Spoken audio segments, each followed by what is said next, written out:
எங்கள் சர்வ வல்லமை உள்ள பிதாவே, இப்பொழுதும் உம்முடைய சமூகத்தில் படைத்த காணிக்கைகளுக்காக நன்றி, தசம பாகங்களுக்காக நன்றி. மிஷினரி காணிக்கைகளாக போட்ட தேவனுடைய பிள்ளைகள் உண்டு, ஸ்தோத்திர காணிக்கைகளாய் கர்த்தருக்கென்று கொடுத்தவர்கள் உண்டு, தசம பாகங்களை கர்த்தருக்கென்று கொடுத்தவர்கள் உண்டு.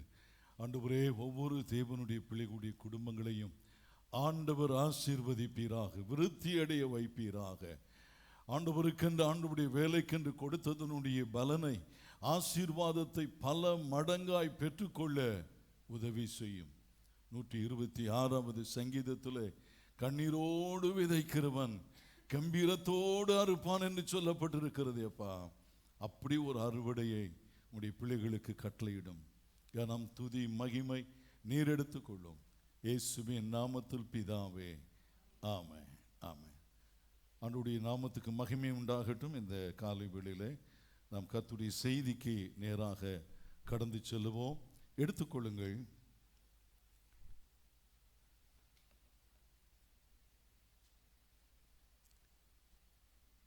ஒன்று பேதுரு 5வது அதிகாரம்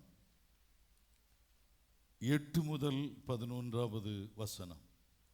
1 பேதுரு 5வது அதிகாரம் 8வது வசனம், 8, 9, 10, 11 ஆகிய வசனங்களை கேட்போம். ம் ம் ம் ம் ம் ம் ம் ம் ம் ம் ம் ம்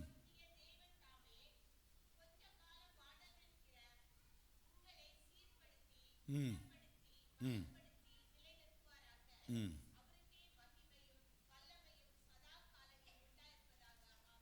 ஆமென், ஹல்லேலூயா. இந்த காலை வேளையில் நாம் தேவனுடைய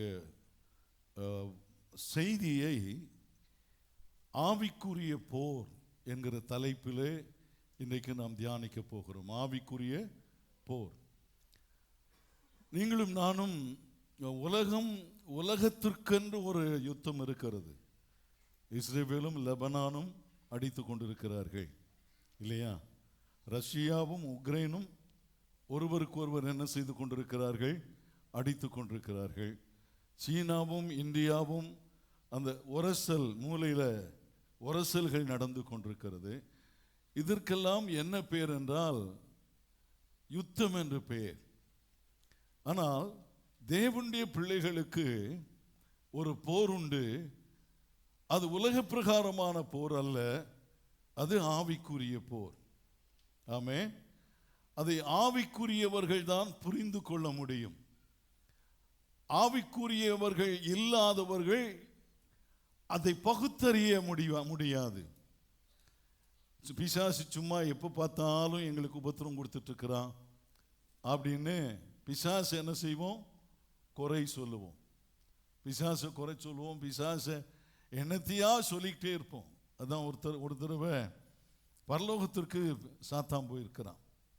சாத்தான் போய் நின்றுருக்கிறான். ஆண்டவர், என்னப்பா இவ்வளவு தூரம் அப்படின்னு கேட்டோன்னு சொன்னானா, ஆண்டவரே உங்கள் ஜனங்களை கொஞ்சம் சொல்லி வைங்க, அதுக்கு தான் நான் வந்திருக்கிறேன். என்னப்பா சொல்லி வைக்கணும்?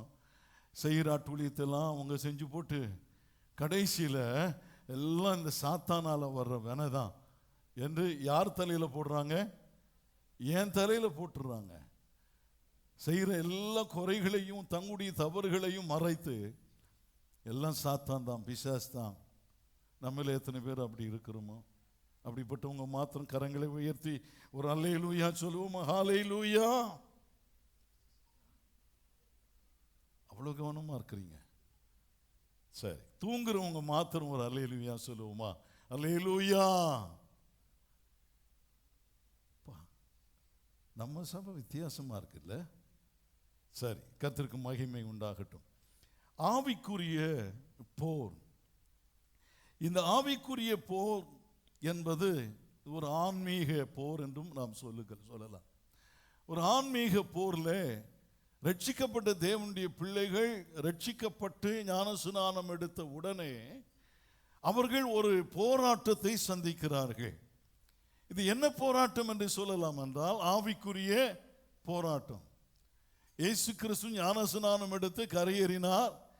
அவர் கரையேறின உடனேயே பிசாசானவனால் சோதிக்கப்படும் பொருட்டாக அவரை கொண்டு வனாந்தரத்திலே ஆவியானவர் கொடுத்தார் என்று வாசிக்கிறோம். இது முழுவதும் ஆவிக்குரிய போர். பிசாசு ஆண்டவராகிய இயேசு கிறிஸ்துவை 40 நாள் ராத்திரி பகலாக கவனித்துக் கொண்டிருந்தார்.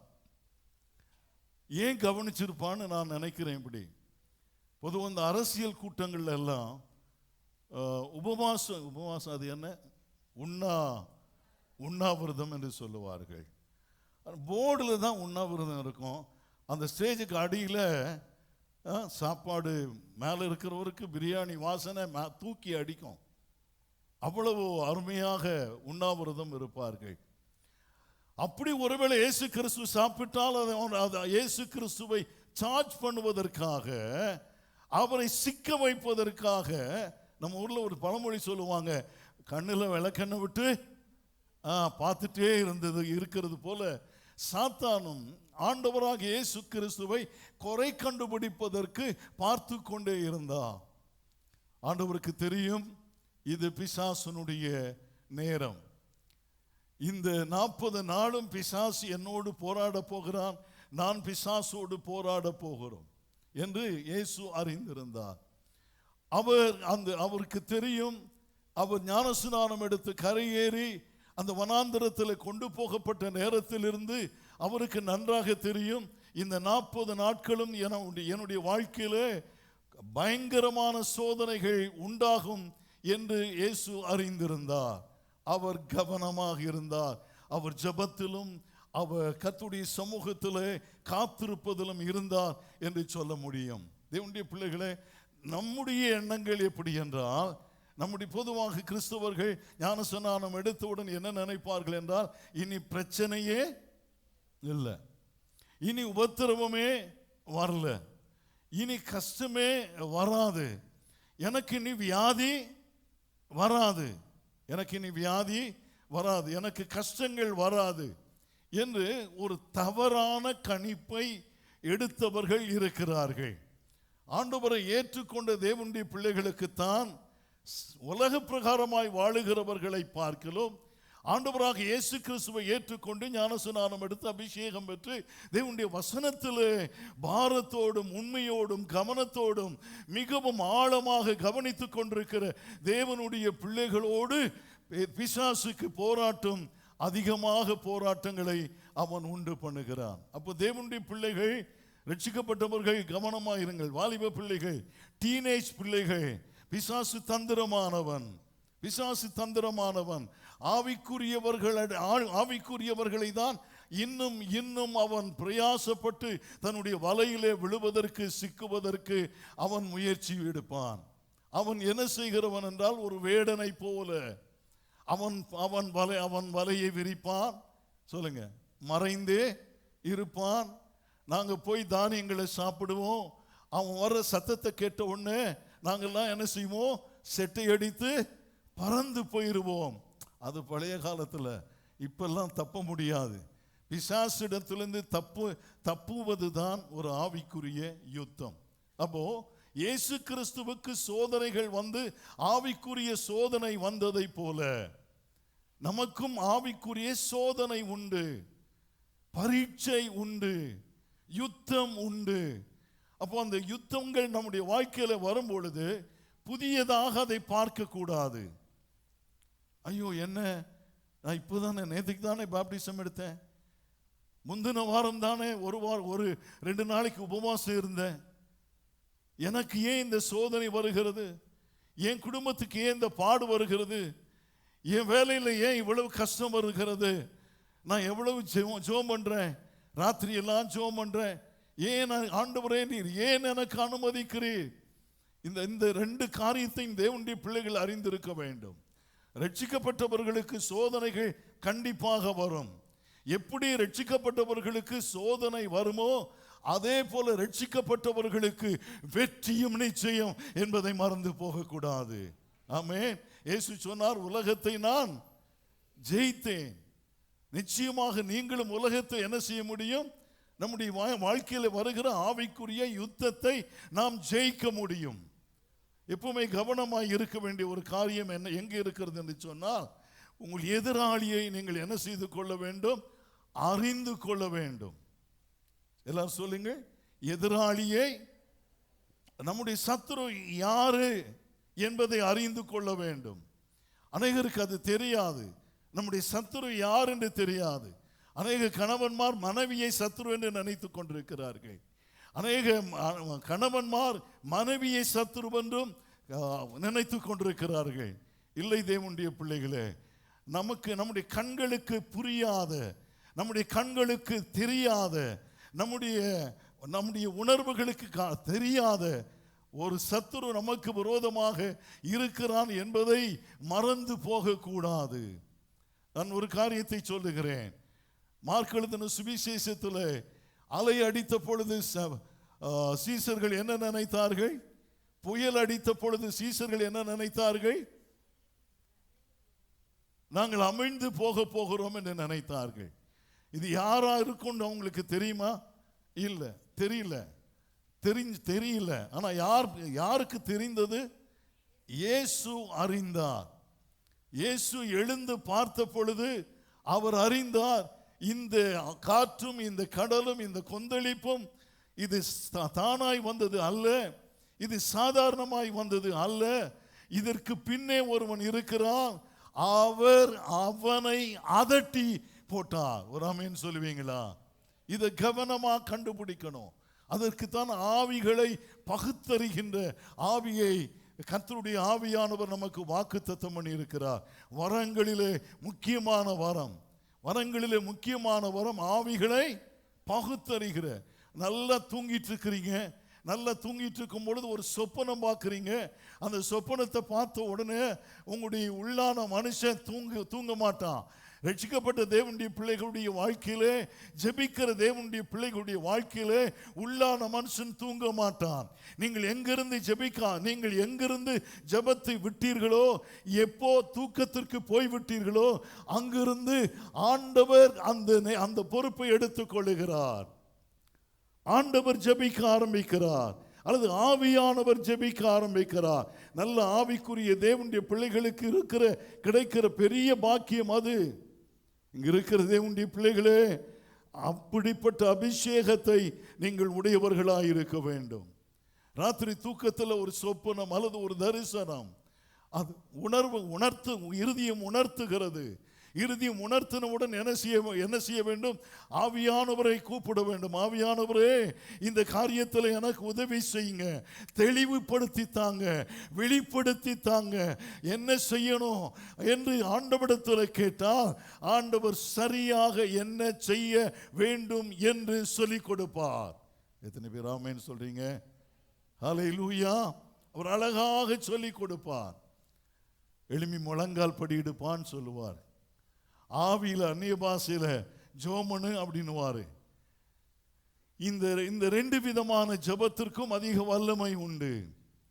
பகுத்தறிந்து விடலாம். பிசாசுனுடைய காரியங்களை பகுத்தறிந்து விடலாம், கண்டுபிடித்து விடலாம்.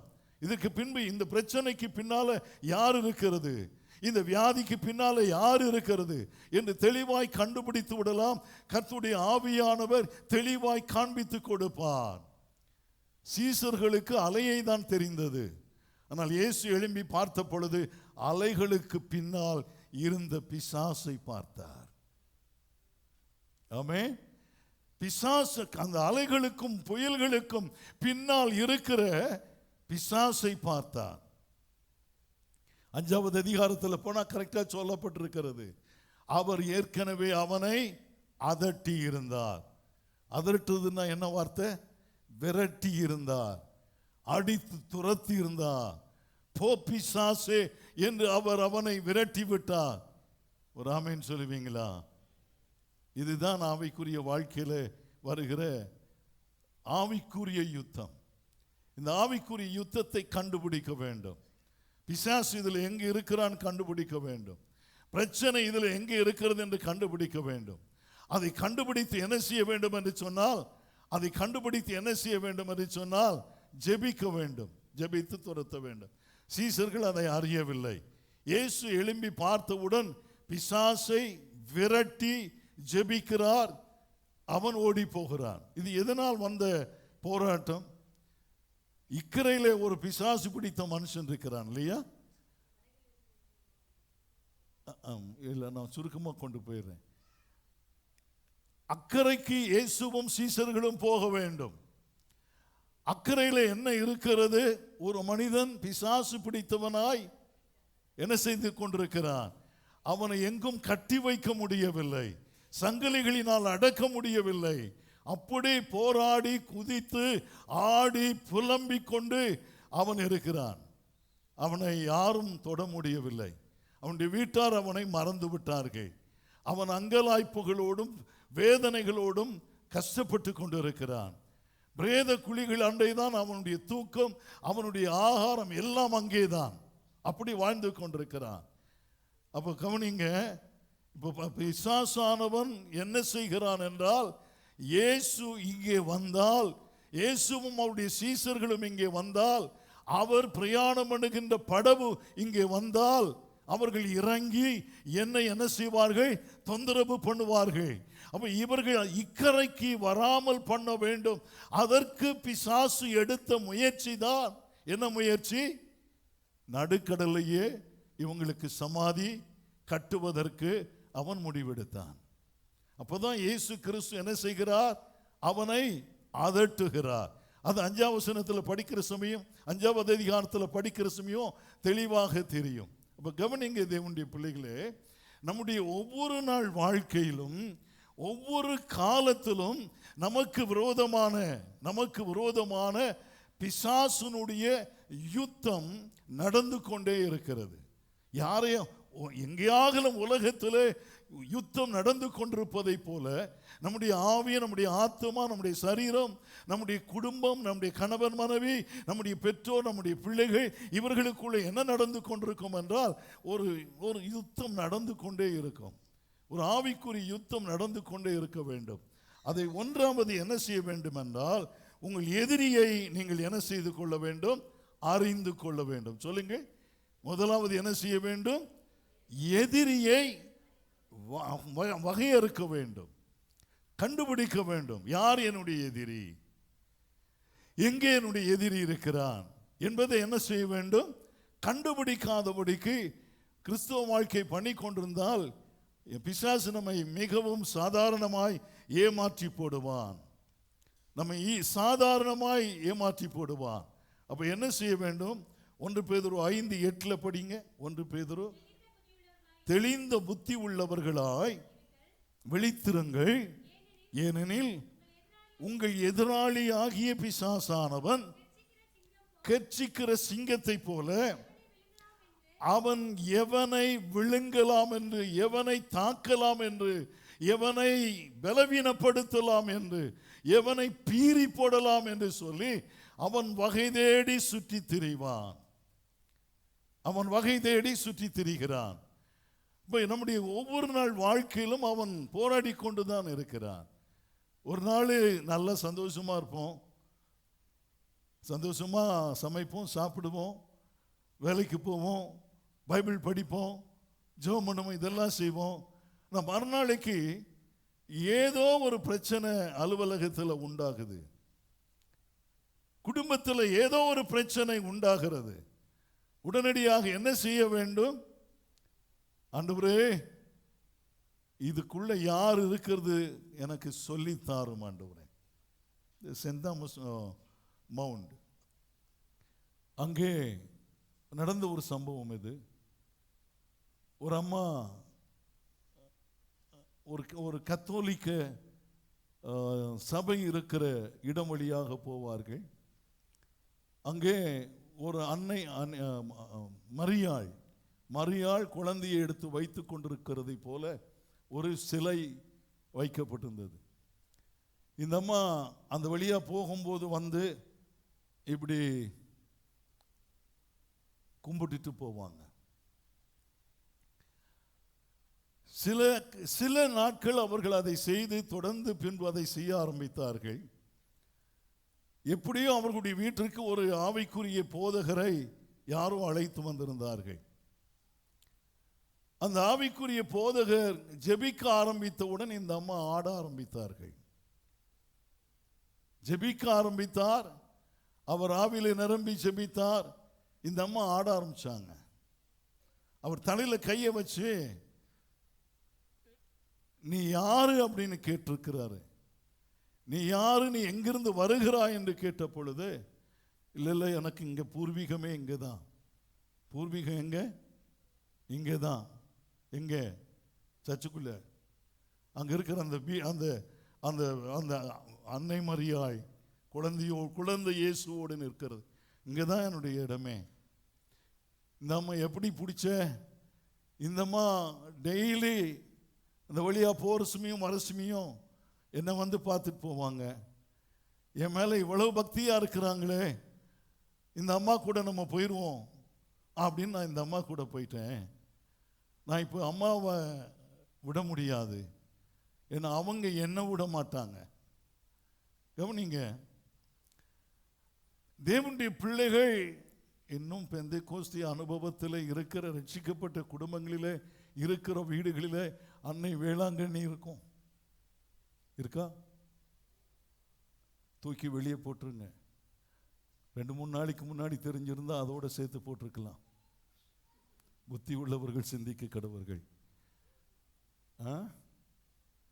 அதை தூக்கி போட்டுருங்க. சுஜய் சிரிக்கிறார், ஏன்னா அவங்க அதை தான் செய்தாங்க. அவர்கள் இயேசுவை ஏற்றுக்கொண்ட பொழுது இது இனி எங்கள் வீட்டுக்குள்ளேயே இருக்கக்கூடாது. எத்தனை ஜான் தான் அடிக்கி மூட்டை கட்டினார். நிறைய ஏகப்பட்ட சொத்து சேர்த்து வச்சுருந்தாங்க, நிறைய சாமிகளை வச்சுருந்தாங்க. எல்லாத்தையும் ஜோம் பண்ணி மூட்டை கட்டி அந்த பக்கத்தில் ஒரு ஆறு போகுது, அங்கே தூக்கி கொண்டு போட்டாச்சு. ஆத்தோடு போயிடுச்சு. அவர்கள் அதை உணர வேண்டும். இது ஆபத்தானது, இது நம்முடையதல்ல. அதை உணர்ந்தார்கள், அதை துரத்தினார்கள், தூக்கி போட்டார்கள். அன்றிலிருந்து கர்த்தருடைய பிரசன்னம் அந்த வீட்டுக்குள்ளே இறங்கிடுச்சு. ஆண்டவரை ஏற்றுக்கொண்டு ரட்சிக்கப்பட்டாங்க, ஞானஸ்நானம் எடுத்தாங்க. சபையில் இன்றைக்கு ஊழியங்களில் உதவியாக இருக்கிற அளவுக்கு தேவன் அவர்களை மாற்றி இருக்கிறார். கரங்களை கூட்டி கர்த்தரை மகிமைப்படுத்துவோம். என்ன செய்ய வேண்டும் என்று சொன்னால், உங்கள் எதிரியை நீங்கள் என்ன செய்ய வேண்டும்? அறிந்து கொள்ள வேண்டும். எந்த பிரச்சனையை தீர்ப்பதற்காக நாம் வந்தாலும் கூட எதிரியை அடையாளம் காண வேண்டும். எதிரியை அடையாளம் காணாமல் இருக்கும் வரையிலும் நம்முடைய பிரச்சனைகளுக்கு பரிகாரம் கிடைக்கவே செய்யாது. சில ரட்சிக்கப்பட்டிருப்பார்கள், ஞானஸ்நானம் எடுத்திருப்பார்கள், ஆனால் அவர்கள் எதை ஜெயிக்க முடியாமல் கஷ்டப்படுவார்கள் என்றால், பிசாசு தந்திரமாய் தன்னோடு அப்பப்போ வந்து போவதை அவர்கள் அறியாமல் போய்விடுகிறார்கள். அப்படி அறியாமல் இருக்கிறதுனாலே யாரோடு வாழுகிறார்கள் என்றால், யாரோடு வாழுகிறார்கள்? பிசாசோடு தான் வாழுகிறார்கள். ஒரு ஒரு நல்ல ஆவிக்குரிய ஐயா, அவருடைய மனைவி, அவர்கள் வீட்டில் கூட்டம் நடத்தி பிசாசு ஓட்டுவார்கள். ஆனால் ஒரு நாள் ஒரு ஜெபத்தில் அந்த அம்மா ஆட ஆரம்பித்தார்கள். ஆட ஆரம்பித்து எப்படி ஆடுவார்களாம் என்றால், படம் எடுத்து பாம்பு ஆடும் இல்லையா, அதுக்கு ஒரு பேர் உண்டு, நமக்கு தேவையில்லை. அந்த பாம்பு படம் எடுத்து ஆடுவதை போல ஆடி உருண்டு உருண்டு உருண்டு உருண்டு இங்கிருந்து இங்கே, இங்கிருந்து இங்கே. காரணம் என்னவென்றால், அந்த பிசாசை பகுத்தறிந்து அதை துரத்தாமல் விட்டுவிட்டால், அதை நிலையாக துரத்தாமல் விட்டுவிட்டால், அது நம்முடைய வீடுகளிலே தான் இருக்கும். அதுக்கு என்ன செய்யணும்?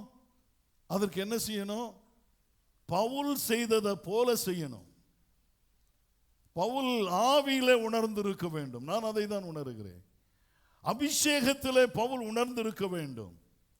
விறகுகளை பொறுக்கி போட்டுக்கொண்டு ஒருவேளை அவர் ஆவியில் நிரம்பி அந்நிய பாஷைகளை ஜெபித்துக் கொண்டிருந்திருக்கலாம். அப்படி ஜெபிக்கும் பொழுது கர்த்தருடைய வல்லமை இறங்குகிறது. அங்க உள்ள என்ன இருக்கிறது? விரியன் பாம்புகள் இருக்கிறது. உள்ள விரியன் பாம்பு இருக்கிறது. இப்ப பாருங்க, இன்னும் அனல் உரைக்கத்தக்க அளவுக்கு விறகை தூக்கி போடும் பொழுது அதால் அங்கே என்ன செய்ய முடியவில்லை? இருக்க முடியவில்லை. அது வெளியிலே வந்து விடுகிறது. நான் சொல்லுவேன், ஜெப தூபம் உங்களுடைய வீட்டிலே பெருக பெருக, ஜெப ஆவி உங்களிலே பெருக பெருக, நம்முடைய வீடு ஜெபத்தின் அபிஷேகத்தினால் நிரம்ப நிரம்ப என்ன செய்யும்? பிசாசு உருண்டு புரண்டு ஓடி போவான். உருண்டு புரண்டு ஓடி போவான். அப்படி ஒரு ஜெபத்தை பண்ணணும். எத்தனை பேர் ஆமென் சொல்றீங்க? சிலவங்க சொல்லுவாங்க, பாஸ்டர் இந்த வீடு எப்படி இருக்கு? ராசியாவே உங்களை ராசியெல்லாம் பார்க்க சொல்றாங்களோ? இந்த வீடு ராசியாவே இல்லை. இந்த வீட்டில் என்னைக்கு குடி வந்தனோ அன்னையிலிருந்து தொழில் போச்சு. என் பிள்ளைகளுக்கு அப்பப்போ உடம்பு சரியில்லாம ஆயிடுது. இதுக்கு முன்னாடி 2 வீடு மாத்திட்டேன்.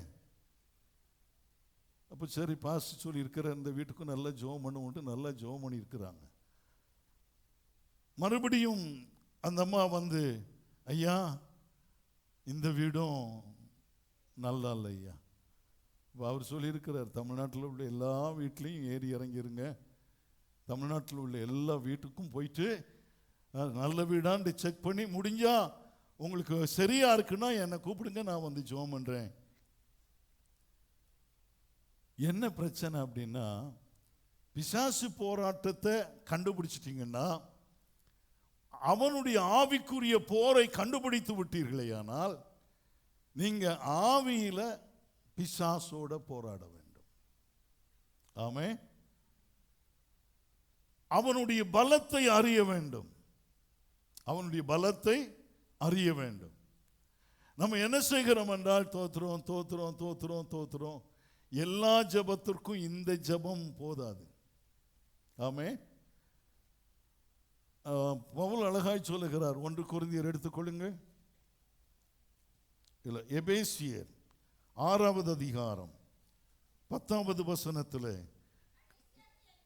கடைசியாக என் சகோதரரே, கர்த்தரிலும் அவருடைய சத்துவத்தின் வல்லமையிலும் நீங்கள் என்ன செய்யுங்க? பலப்படுங்கள். நீங்கள் பிசாசின் தந்திரங்களோடு ஜெபி எதிர்த்து நிற்க நீங்கள் திராணி உள்ளவர்களாகும்படிக்கு.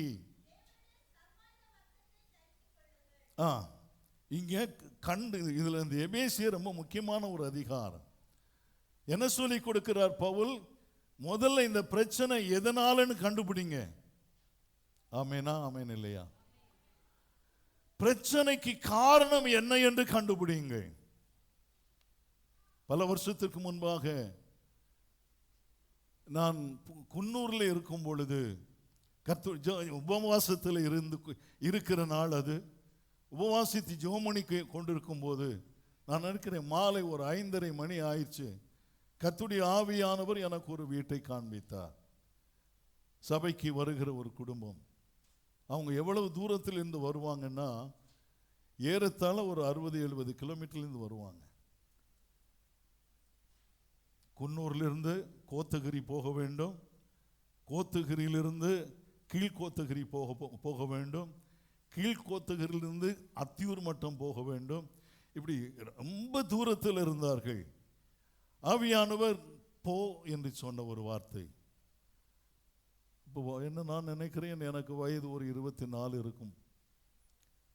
ஒரு விசுவாசியுடைய ஸ்கூட்டரை வாங்கி கொண்டு அவர்களுடைய மகனை அழைத்து கொண்டு நாங்கள் இந்த குன்னூரிலிருந்து கோத்தகிரி சொன்னோம் பார்த்தீங்களா, இதுக்கே ஒரு 18 கிலோமீட்டர். கோத்தகிரிலிருந்து கீழ்கோத்தகிரி சொன்னேன் இல்லை, அதுக்கு குறைந்தது ஒரு 18 கிலோமீட்டர், 15-17 கிலோமீட்டர் இருக்கும். கீழ்கோத்தகிரிலிருந்து அத்தியூர் மட்டத்திற்கு இன்னும் ஏறத்தாழ 20-25 ஹேர்பின் பென்ஸ் உண்டு. போய் அவர்களுடைய வீட்டுக்கு இனி ஒரு 5 கிலோமீட்டர் இருக்கும். காட்டுக்குள்ளே ராத்திரி போயிட்டுருக்குறோம். யானைக்காடு, கரடிக்காடு, இந்த ஜாக் ஃப்ரூட் நிறைய இருக்கும். அதனால் இதெல்லாம் பார்க்கலாம். காஃபி ஃபேக்ட்ரி, காஃபி தோட்டம், தேயிலை தோட்டம் எல்லாம் நிறைந்த ஒரு இடம். ராத்திரி நாங்கள் போகும்போதே ஏறத்தாழ அந்த கடைசி பாயிண்ட்டுக்கு போகும்போது ஏறத்தாழ மணி ஒரு 1:45 இருக்கும், 1:45-2 இருக்கும். ஒரு குறிப்பிட்ட இடம் வந்தவுடன் எங்களுடைய வண்டி ஆஃப் ஆயிடுச்சு. நல்ல சேட்டக்கில் ஒரு ஸ்கூட்டர் ஆஃப் ஆயிடுச்சு. அடின்னு 2 பேரும் எங்களால் முடிஞ்ச அளவு அடித்து பார்த்தோம். வண்டி ஸ்டார்ட் ஆகவே இல்லை. இப்போ கையை வச்சு வண்டிக்கு மேலே கையை வச்சு ஆவியில் நிரம்பி ஜோமணி தம்பி ஜோமனுவோம், நல்லா ஜோமனும். ஜோமணிக்கு அடித்தா வண்டி ஸ்டார்ட் ஆயிடுச்சு. இப்போ மறுபடியும் எங்களுக்கு ஏறத்தாழ ஒரு 10-15 கிலோமீட்டர் போகணும். மறுபடியும் வண்டி எடுத்து கொண்டு கிளம்புகிறோம். வண்டியோடு எங்களை ஒரு பள்ளத்தில் தள்ளுகிறது நன்றாக புரிகிறது. நான் அவங்ககிட்ட தம்பிகிட்டே சொன்னேன், தம்பி நல்லா ஆவியில் நிரம்பி ஜோமணிக்கிட்டே வா. 2 பேரும் பாடி ஜோமணி ஆவியில் நிரம்பி வர அந்த காஃபி ஃபேக்ட்ரி பக்கத்தில் வந்துட்டோம். அங்கே பைக்கை போட்டுட்டு போய் அந்த வீட்டை கதவை தட்டினா, பாஸ்டர் வாங்க என்று கணவனும் மனைவியும் அழுது கொண்டே என்னை உள்ளே அழைத்தார்கள். என்னையா என்ன பிரச்சனை? 2 பேரும் ஏங்கி அழுதார்கள். அவர்கள் சொன்னாங்க, பாஸ்டர் ஈவினிங் ஒரு 5 மணிக்கு நல்லா இருந்த ஒரு பெரிய பசு கீழே விழுந்து உடனே செத்து போயிடுச்சு. அது முடிகிறதுக்கு இடையில் அல்சீசன் ஒரு பெரிய டாக் வைத்திருப்பார்கள், 7 நம்ம தோளில் நிற்கும். அது இந்த அத்தியூர் மட்டத்திலிருந்து கீழ்கோத்தகிரில் அந்த நாயுடைய சத்தம் கேட்கும். அவ்வளவு பெரிய நாய், அது கீழே விழுந்து செத்து போயிடுச்சு. எங்களுக்கு ஒன்றும் புரியல பாஸ்டர். ஆண்டவரே எங்கள் ஊழியக்காரனை கொண்டு வாங்கன்னு ஜெபம் பண்ணோம். கர்த்தருடைய ஆவியானவர் உங்களை கரெக்டாக கொண்டு வந்தார். ராத்திரியெல்லாம் ஜெபம் பண்ணோம். கர்த்தர் சில வெளிப்பாடுகளை கொடுத்தார். ஜெபம் பண்ணி மறுநாள் காலையில் ஜெபம் பண்ணி தண்ணியெல்லாம் தெளித்து அன்னைக்கு கர்த்தர் பெரிய அற்புதத்தை செய்தார். ஆவியை பகுத்தறிய வேண்டும். நாம் அதில் என்ன இருக்கிறது என்று புரியாமல் வாழ்ந்து கொண்டிருந்தோமே. ஆனால் சிலருடைய குடும்பங்களிலே தடைகள், ஆசீர்வாத தடைகள், குழந்தை தடைகள் காணப்படுவதற்கு காரணம் எங்கேயோ சில வேளைகளிலே நாம் ஜெயிக்க வேண்டிய பகுதிகள் காணப்படலாம். நாம் அறியாத பிசாசுனுடைய கண்ணிகள் வைக்கப்பட்டிருக்கலாம். அவன் கண்ணியை வைத்து விட்டு மறைந்திருப்பான். தேவனுடைய பிள்ளைகள் ஆவியில் நிரம்பி ஜோமணி கண்டுபிடிச்சு அதுக்காக தொடர்ந்து நீங்கள் போராடி ஜோமணி பாருங்க, பெரிய அற்புதத்தை கர்த்தர் செய்வார். சத்தமாய் கரங்களை உயர்த்தி ஒரு ஆமேன் சொல்லுவீர்களா? ஆமேன். அப்போ இந்த பிரச்சனைகளை கண்டுபிடித்து அதை தீர்ப்பதற்கு என்ன வழி செய்ய வேண்டும் என்று சொன்னால், எதிரியை அடையாளம் காண வேண்டும். 2வது, எதிரியுடைய பலம் அறிய வேண்டும். என்ன செய்ய வேண்டும்? எதிரியுடைய பலம் அறிய வேண்டும். அவன் எப்படிப்பட்டவன் என்று அறிய வேண்டும். அவன் என்ன செய்யக்கூடும் என்று நாம் அறிய வேண்டும். அதுக்கும் ஜெபந்தான் வழி. ஒரு மாதிரி போராட்டத்தை சந்திக்கிறீங்களா? என்ன செய்யணும்? ஜெபத்தை ஃபிக்ஸ் பண்ணணும். சாதாரண ஜெபத்தினால அது நடக்காது. விசேஷ ஜெபம். இயேசு 40 நாள் தன்னுடைய ஊழியத்தை செய்து முடிப்பதற்கு தேவையான அபிஷேகத்தை பெற, கவனிங்க, ஆண்டவராக இயேசு கிறிஸ்து அதற்கு பின்பு 3.5 வருடங்கள் அவர் செய்ய வேண்டிய ஊழியத்தை செய்வதற்கு தேவையான அபிஷேகம் தேவைப்பட்டது,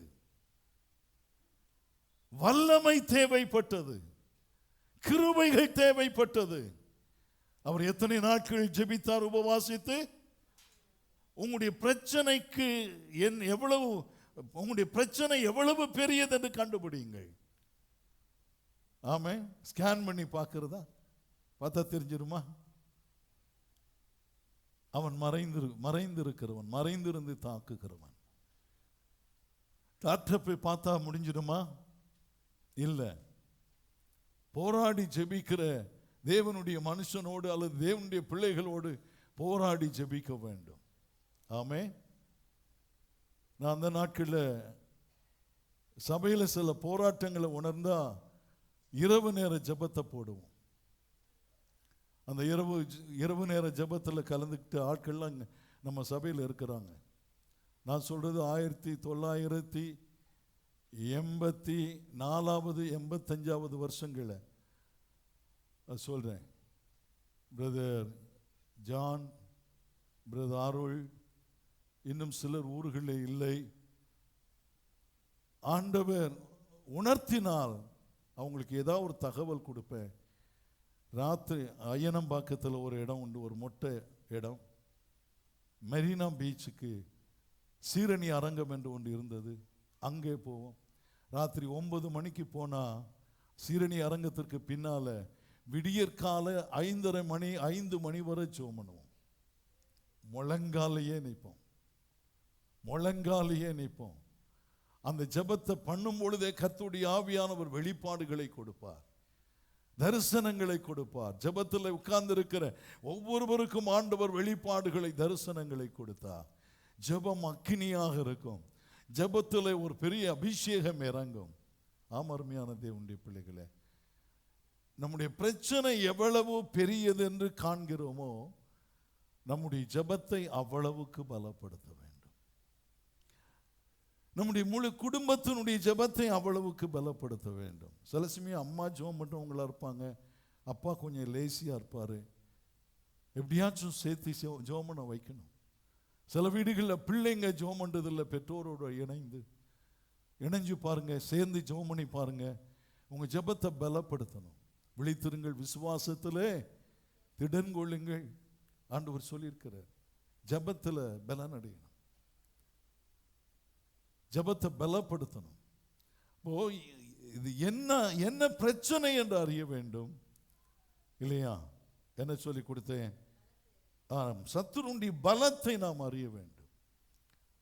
அவனுடைய பலத்தை அறிந்து முழங்காலை பலப்படுத்தினால்தான் பிசாசு விழுவான். விரியன் பாம்பு அனல் உரைத்து சாகும். சாதாரணமான ஒரு ஜெபத்தை, எப்பவுமே கடமைக்காக ஜெபம் பண்ற ஜெபத்தில் வல்லமை இறங்காது. இன்றைக்கு ஆண்டவரிடத்தில் ஒப்புக் கொடுங்கள்.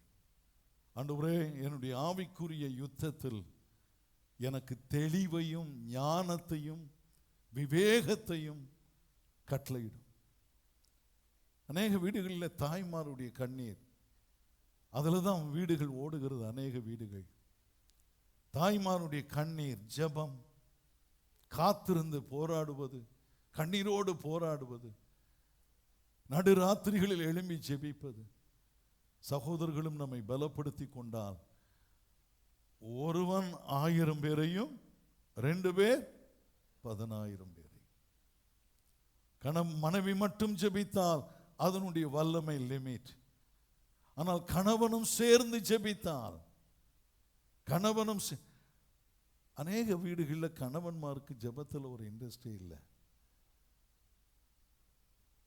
உங்களுடைய ஜெபத்தை நீங்க பலப்படுத்தி பாருங்க, தேவனுடைய அற்புதத்தை காண முடியும். ஒரு ஆமேன் சொல்லுங்கள், சத்தமாய் ஒரு ஆமேன் சொல்லுங்கள்.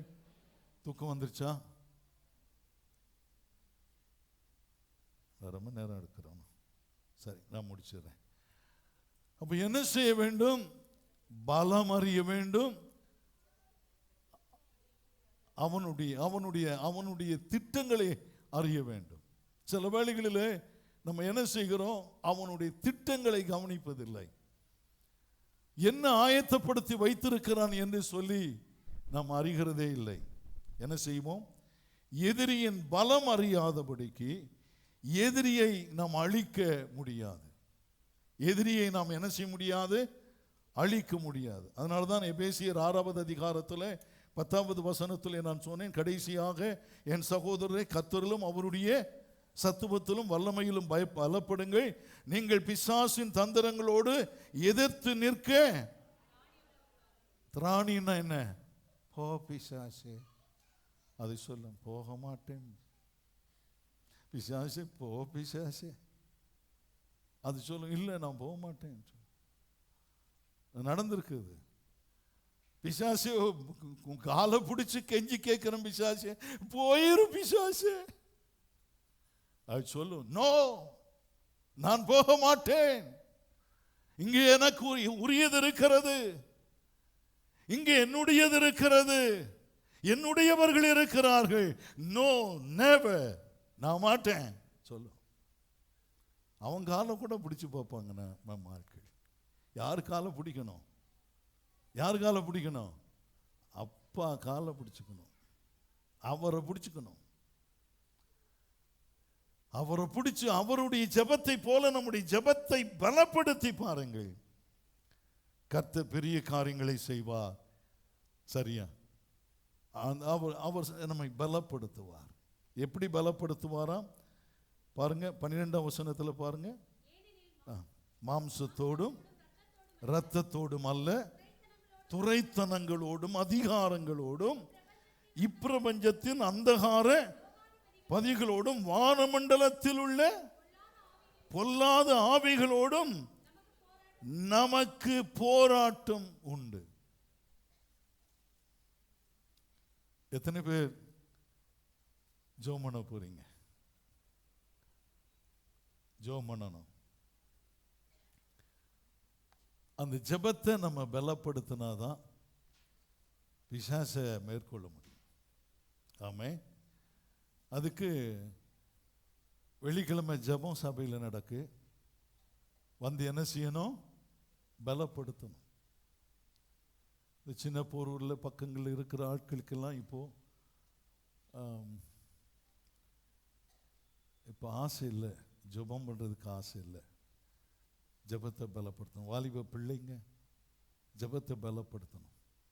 நீங்கள் ஜெபத்தை பலப்படுத்தி பாருங்க, உங்களுடைய வாழ்க்கையில் பிசாசு எங்கே இருந்தாலும் அடித்து பற்றி அவன் ஓடுவான்.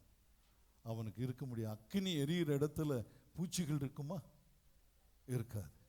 இப்போ உங்களுக்குள்ள ஜெப ஆவி அபிஷேகம் நிரம்பி வழிஞ்சிக்கிட்டே இருந்துச்சுன்னா பிசாசு உங்கள் பக்கத்தில் நிற்க முடியுமா? முடியாது. சூடாக இருக்கிற அடுப்பில் பூனை படுக்குமா? இப்போ பிள்ளைகளுக்கெல்லாம் அது தெரியாது அடுப்புன்னா. சரியா? அங்கே படுக்காது. ஏன்? வெந்துடும். சூடு லைட்டாக சூடு இருக்குதுன்னா பூனை எங்கே போய் படுத்துக்கும்? அந்த லைட்டாக இருக்கிற சூட்டில் ஏறி படுத்துக்கும், சுகமாக தூங்கும். கொரட்டை விட்டு இப்படி தூங்கும். பார்த்துருக்குறீங்களா? அப்படி தூங்கும், நிம்மதியாக தூங்கும். இன்றைக்கு அநேகருடைய வீடுகளில் வாழ்க்கையில் பிசாசு போராடி கொண்டு இருக்கிறார், மறைவாய் இருக்கிறார். அதை எலியா பவுல் செய்ததை போல விறக பொறுக்கி போட்டு இன்னும் அக்கினி பெருகணும். நடக்கும்போதே ஆவில நிரம்பி ஜெபம் பண்ணுங்க, அந்நிய பாஷை பேசுங்க. ஆமென். துணி துவைக்கிறீங்களா? ஆவில நிரம்பி அந்நிய பாஷையில் இருங்க. ஆமென். உங்களுடைய வேலைகள் எல்லாம் செய்கிறீங்களா? பிரயாணத்தில் இருக்கிறீங்களா? ஆவில நிரம்பி அந்நிய பாஷையில் ஜெபம் பண்ணிக்கிட்டே இருந்து பாருங்க. உங்களுடைய சுத்திகரிப்பும் நடந்து கொண்டிருக்கும், பலமும் நடந்து கொண்டிருக்கும். பலத்தின் மேல் பலனையும் கர்த்தர் தருவார். பிசாசானவன் கெர்ச்சிக்கிற சிங்கத்தை போல எவனை அழிக்கலாமோ விழுங்கலாமோ என்று அவன் என்ன செய்து கொண்டிருக்கிறான்? வகை தேடி கொண்டிருக்கிறான். அப்போ நம்ம பலப்படுத்திக்கணும், strengthen ourselves. நல்ல அதுக்கு தான் இந்த ராத்திரி ஜெபம்லாம் போட்டோம். இப்போ ஒன்றே நம்முடைய கேம்புக்கு குடும்ப முகாமுக்காக ஆயத்தப்படுகிறோம். ஒரு ஸ்பெஷல் ப்ரேயர்லாம் இருக்குது, அதில் கலந்துக்குங்க. ஜெபத்தில் பலப்படுத்திக்கிட்டே இருங்க. பிசாசு பலவீனம் அடைவான், நீங்கள் பலப்படுவீர்கள். ஆமென். ஒரு நிமிஷம் எழுப்பி நின்று ஒரு சின்ன ஜெபம் பண்ணும். அந்த ஜெபத்தில் ஆண்டவர்கிட்ட கேளுங்க, ஆண்டவரே இந்த ஆவிக்குரிய யுத்தம் எதற்காக? இந்த யுத்தத்தில் நான் என்ன செய்ய வேண்டும்? என்னுடைய பங்கு என்ன? ஆண்டவரே இந்த யுத்தத்தை செய்ய என்னுடைய பங்கு என்ன என்று எனக்கு சொல்லித்தாரும் ஆண்டவரே. ஆண்டவரிடத்தில் கேளுங்க. எல்லாம் கண்களை மூடி, எல்லாம் வாய்களை திறந்து. ஆமேன். இந்த ஜெபம் இப்போ நம்ம பண்ண போகிற ஜெபம் ஒரு பெரிய மாற்றத்தை கொடுக்க போகிறது. அநேகருடைய வாழ்க்கையில் ஒரு வல்லமை இறங்க போகிறது. ஆமேன். அபிஷேக நாதா அனல் மூட்டும் தேவா. ஆமேன். அந்த பாட்டை எல்லாரும் கரங்களை கொட்டி ஒரு சரணத்தை இணைந்து பாடி ஆண்டவரை ஆராதிப்போம். ஆமேன். அபிஷேக நாதா அனல் மூட்டும் தேவா, ஆருயிர் அன்பரே. அபிஷேக நாதா அனல் மூட்டும் தேவா, ஆருயிர் அன்பரே. அந்நிய பாசைகள் இந்தே தாருமே, அந்நிய பாசைகள் இந்தே தாருமே. ஆவியில் ஜெபித்திட என்மே பாருமே. ஆமென் ஆமென். ஆவியில் ஜெபித்திட என்மே பாருமே. அபிஷேக நாதா அனல் மூட்டும் தேவா, ஆருயிர் அன்பரே. அபிஷேக நாதா அனல் மூட்டும் தேவா, ஆருயிர் அன்பரே. ரகசியம் பேசிட கிருபை தாருமே. ரகசியம் பேசிட கிருபை தாருமே. சத்திய ஆவியா ஆமென் ஆமென் என்மே வாருமே. ஆமென் ஆமென். ஆமென் வாருமே. அபிஷேக எல்லாம் கைகளை கொட்டி ஆவிலே நிரம்பி பாடுவோம். ஆமென். அபிஷேக நாதா அனல் மூட்டும் தேவா, ஆருயிர் அன்பரே. தேசத்தை கலக்கிட திடனை தாருமே. தேசத்தை கலக்கிட தாருமே. பிறப்பிலே நின்றிட வாருமே. பிறப்பிலே நின்றிட. ஆமென். எல்லாம் கை கொண்டு நாதா அனல் மூட்டும் தேவா, ஆருயிர் அன்பரே. நாதா அனல் மூட்டும் தேவா, ஆருயிர் அன்பரே. ஓ ரகத்தநாதர பபமதசியாந்தரா. எங்கள் ஆவியானவரே பலப்படுத்துங்க ஆண்டவரே. அபிஷேகத்தினால நிரப்புங்க ஆண்டவரே. பிசாசு எந்த வேஷத்தில் வந்தாலும், பிசாசு எந்த ஆண்டவரே உருவத்தில் வந்தாலும், அவனை ஆவியிலே பகுத்தறிந்து அவனை மேற்கொள்ளத்தக்கதாக வீடுகளிலே மகிமை இறங்க, வீடுகளிலே சமாதானம் இறங்க, வீடுகளிலே ஆரோக்கியம் இறங்க, குடும்பத்தாரை ஆசீர்வதிக்க, குடும்பத்தாரை ஆசீர்வதிக்க, அபிஷேகிக்க இப்பொழுதே இப்பொழுதே இப்பொழுதே இப்பொழுதே வல்லமை இறங்கட்டும். இப்பொழுதே புது பலன் இறங்குவதாக. ஹல்லேலூயா. ஆண்டவரே உமக்கு ஸ்தோத்திரம். பிசாசு எங்களை மேற்கொள்ள அல்ல, நாங்கள் பிசாசை மேற்கொள்ள அழைக்கப்பட்டவர்கள். ஹல்லேலூயா. ஆண்டவரே, எங்களை அதற்கென்று ஆயத்தப்படுத்தி இருக்கிறேன். ஆவிக்குரிய ஆயுதங்களினால் எங்களை நிரப்பி இருக்கிறேன். நாங்கள் ஜெயம் கொள்ள உதவி செய்யும். இயேசுவின் நாமத்தில் பிதாவே, ஆமென்.